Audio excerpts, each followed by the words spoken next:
ఇక నేపాల్లో భయంగా గడిపి తిరిగి క్షేమంగా వస్తామో లేదో అని ఆందోళన చెందిన బాధితులు సొంత గడ్డపై అడుగు పెట్టగానే భావోద్వేగానికి గురయ్యారు.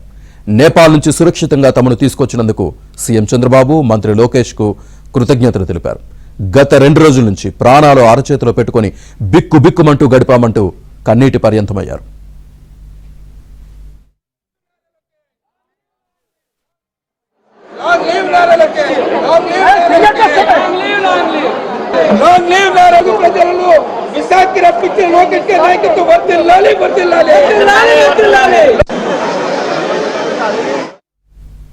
ప్రత్యేక విమానంలో 104 మంది విశాఖకు చెందిన వారు చేరుకున్నారు.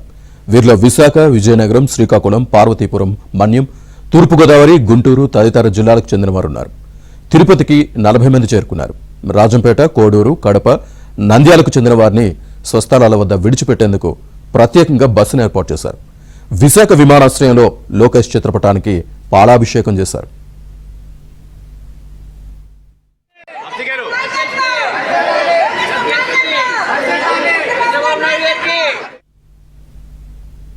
ఇక నేపాల్ నుంచి తిరుపతికి చేరుకున్న రాయలసీమ జిల్లాలకు చెందిన బాధితులకు తిరుపతిలో అధికారులు, కూటమి నేతలు స్వాగతం పలికి వారికి స్వస్థలాలకు పంపించారు.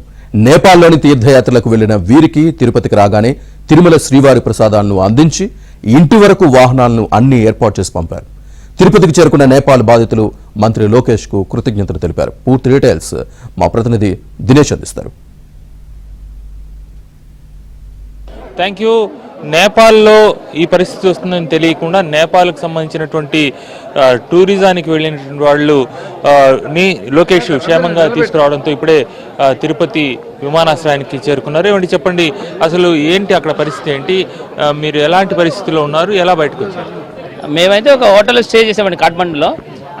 ముందే పోఖ్రాకి వెళ్ళి అక్కడ నుంచి ముక్తినాథ్ వెళ్ళి ముక్తినాథ్ దర్శనం చేసుకొని మేము పోఖ్రా నుంచి కాఠ్మండూ వచ్చాం. సో ఒక హోటల్ నుంచి 1 కిలోమీటర్ దూరం రాగానే మా మీద రాళ్లతో దాడి చేశారండి అల్లరిమూకలు. అన్నీ బస్సు అద్దాలన్నీ పగిలిపోయాయి.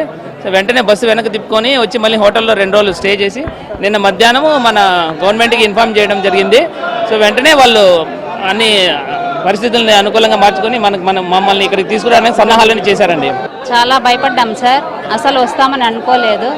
చాలా దారుణంగా వాళ్ళు మా మీద దాడి చేయడం జరిగింది. నిన్నటి నుంచి చాలా బాగా మమ్మల్ని రిసీవ్ చేసుకున్నారు, మమ్మల్ని క్షేమంగా ఇక్కడ వరకు చేర్చారు. దానికి లోకేష్ గారికి చాలా రుణపడి ఉంటాం సార్. మేము ఇక్కడికి రావడం మాకు సంతోషంగా ఉంది. ముందు మమ్మల్ని తీసుకొచ్చారు, గవర్నమెంట్ ప్రాణాలతో తీసుకొచ్చారని మేము సంతోషపడుతున్నాము. ప్రయాణికుల చేతుల్లో కూడా మనం చూడొచ్చు లోకేష్ సంబంధించిన రికార్డు పెట్టుకున్నది. అమ్మ చెప్పండి, ఎందుకు పెట్టుకున్నారు? లోకేష్ గారు సార్, లోకేష్ గారికి మేము చాలా రుణపడి ఉన్నాము.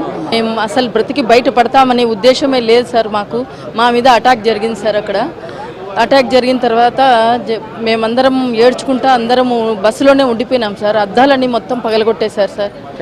తీర్థయాత్రకనే వెళ్ళాము, ముక్తినాథ్ అవన్నీ చూసుకొని కాఠ్మండూకి వెళ్ళాము. అక్కడ టెంపుల్ దర్శనం చేసుకొని కొంచెం గలాటలుగా ఉన్నాయని తెలిసి రూమ్కి వెళ్ళిపోయాం మేము. సరే ఇంకా నైట్ బయలుదేరి కాశీకి వచ్చేద్దామని ప్రయాణం అయినాము. అక్కడ మా బస్సు పైన బాగా అటాక్ చేశారు. వీళ్ళందరినీ ఎలా వాళ్ళ సొంత ఇంటికి పంపించడానికి ఎలాంటి ఏర్పాట్లు? మనకి తిరుపతి ఎయిర్పోర్ట్లో ఇప్పుడు సుమారుగా 39 మంది మనకి ఇప్పుడు ఇక్కడ చేస్తున్నారు.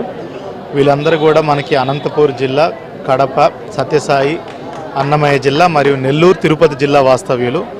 ప్రతి ఒక్క జిల్లాకు కూడా మనము separate vehicles, Innova vehicles, Kadapa జిల్లాకి సుమారు 20 మంది ఉన్నారు కాబట్టి ప్రత్యేకమైన సపరేట్ బస్సు కూడా పెట్టడం జరిగింది. వీళ్ళందరితో పాటు మన గవర్నమెంట్ నుంచి లైజన్ ఆప్షన్స్ పెడుతూ ఇక్కడ వీళ్ళందరికీ ఇప్పుడు భోజనం అంతా కూడా ఏర్పాటు చేసుకొని వాళ్ళు ఇంటికి సురక్షంగా చేరుకునే దాకా అన్ని ఏర్పాట్లు కూడా చేసుకోవడం జరిగింది. ప్రత్యేకమైనటువంటి స్పెషల్ ఫ్లైట్లో ఇక్కడికి మనకి తీసుకురావడం జరిగింది. వాళ్ళందరూ కూడా సురక్షితంగా వచ్చినందుకు చాలా సంతోషంగా ఉన్నారు. ప్రభుత్వానికి కూడా కృతజ్ఞతలు ప్రత్యేకంగా తెలపమని కూడా చెప్పారు. నిన్నటి నుంచి మీరు చూశారు సూపర్ 6 సూపర్ సక్సెస్. దీనికి కూడా ప్రోగ్రామ్ అటెండ్ కాకుండా మా నాయకుడు నారా లోకేష్ బాబు గారు కూర్చొని కమాండ్ కంట్రోల్లో ఆదుకున్నారు. ఈరోజు కొందరు మహిళా సోదరులు మాట్లాడడం జరిగింది. 6 గంటకు ఒకసారి లోకేష్ బాబు గారు మాతో మాట్లాడడం జరిగింది. మాకు ధైర్యం ఇచ్చింది.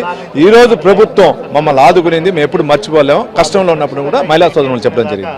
ఈరోజు మేము స్వాగతం పలకడానికి వస్తే వాళ్ళ కళ్ళలో ఆనందం చూస్తే వాళ్ళ అనితర సాధ్యం. ఇది ఆషామాషిగా విషయం కాదు, వాళ్ళు నిజంగానే మళ్ళీ పునర్జన్మ అంటున్న పరిస్థితి ఇక్కడ నెలకొని ఉంది. అక్కడ ఉండేటువంటి పుణ్యక్షేత్రాలను చూడడానికి వెళ్ళిన వాళ్ళు తిరుపతి క్షేత్రం నుంచి వాళ్ళ సొంత ఇంటికి చాలా ఆనందంగా వెళ్ళడానికి అక్కడ ఎట్లయితే లోకేష్ కావచ్చు అధికారులు చర్యలు తీసుకుని ఇక్కడ కూడా వాళ్ళ ఇండ్లకు పంపించడానికి అధికార యంత్రాంగం అలాగే కూటమి నేతలందరూ కూడా అన్ని పార్టీలకు సంబంధించిన నేతలు కూడా ఇక్కడి నుంచి వాళ్ళని దగ్గరుండి ఇండ్లకు పంపించేందుకు అన్ని ఏర్పాట్లు చేస్తున్నారు. వీడియో జర్నలిస్టు నాగార్జునతో దినేష్ అభిరామ్ జ్యోతి.